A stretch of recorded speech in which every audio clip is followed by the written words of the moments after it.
വിഷു ആയിക്കൊണ്ട് പ്രയാഗയുടെ കൂടെ വീണ്ടും പറയൂ ഹാപ്പി വിഷു. ഹാപ്പി വിഷു. അത്രേ ഉള്ളൂ. കുറച്ചും കൂടെ സന്തോഷകരമായിട്ടുള്ള ഒരു വിഷു ഞാൻ ഏവർക്കും ആശംസിക്കുന്നു. ഒരു പാട്ട് പാടി കൊടുക്ക്. പാട്ടോ ഒരൊറ്റ ലൈൻ പാട്ടിലൂടെ. ഓണമായിരുന്നെങ്കിൽ ഓണപ്പൂവയൊക്കെ പാടായിരുന്നു. കണി കാണുന്ന നേരം എന്റെ ഒരൊറ്റ ലൈൻ അല്ലെങ്കിൽ ചെത്തിമന്ദാരം. എന്റെ പേര് പ്രയാഗ മാർട്ടിൻ. ഞാൻ ഒരു അഭിനേത്രിയാണ്. അതുകൊണ്ട് ഗായികയല്ലല്ലോ.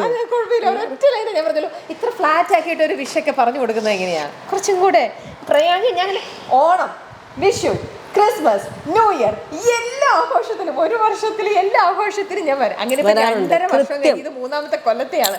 എന്നിട്ട് ഞാൻ ഒരു ലൈൻ പാട്ട് ചോദിച്ചിട്ട് ഞാൻ പാടാതിരിക്കുന്ന മോശമാണ്.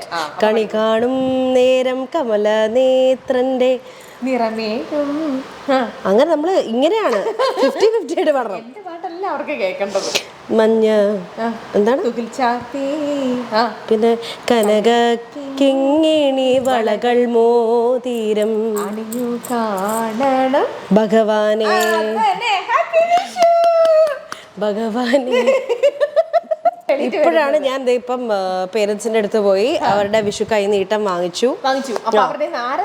അച്ഛനോ അമ്മയോ? അപ്പ തന്നെയാ. Yes of course. അപ്പ അമ്മ പിന്നെ 2 പേരും ഇങ്ങനെ വെയിറ്റ് ചെയ്യും ഞാൻ കാലിൽ വീഴാനായിട്ട്. അപ്പൊ അവരുടെ അനുഗ്രഹം വാങ്ങി പ്രാർത്ഥിച്ചു. എവിടെ വിഷു കൈ നീട്ടോടെ?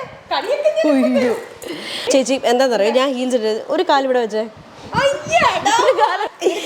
ശരി ശരി ശരി ശരി. വിഷുക്കൈനീട്ട വേണമെങ്കിൽ ചേച്ചിമാരുടെ കാലിൽ തൊട്ട് തൊഴണം വിഷുക്കൈനീട്ടം തരുമ്പോൾ. ഓക്കെ, അതൊന്നും എനിക്ക് ഒരു കുഴപ്പമില്ല. എങ്ങനെ നിന്നാലും എന്റെ കാലിൽ വീഴുന്ന അവിടെ കിട്ടില്ല. ഇത് എപ്പ കിട്ടും? കിട്ടോ?